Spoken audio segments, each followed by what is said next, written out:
A hard credit inquiry can drop your credit score by as much as 10 full points. Now, although rules were put in place many years ago that stated shopping for an auto loan or a mortgage loan within a 14 to 45 day window should only count as one inquiry, that's not always the case. I always recommend that you err on the side of caution.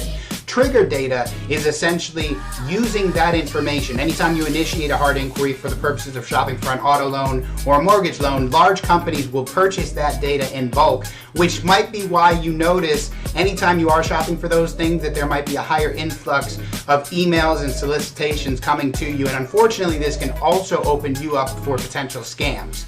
Now, one of the many benefits in working with us here at the Home Equity Network is that not only do we initiate your approval based on a soft credit inquiry, but by doing so, we can get you approved without having you or your credit score suffer in the process.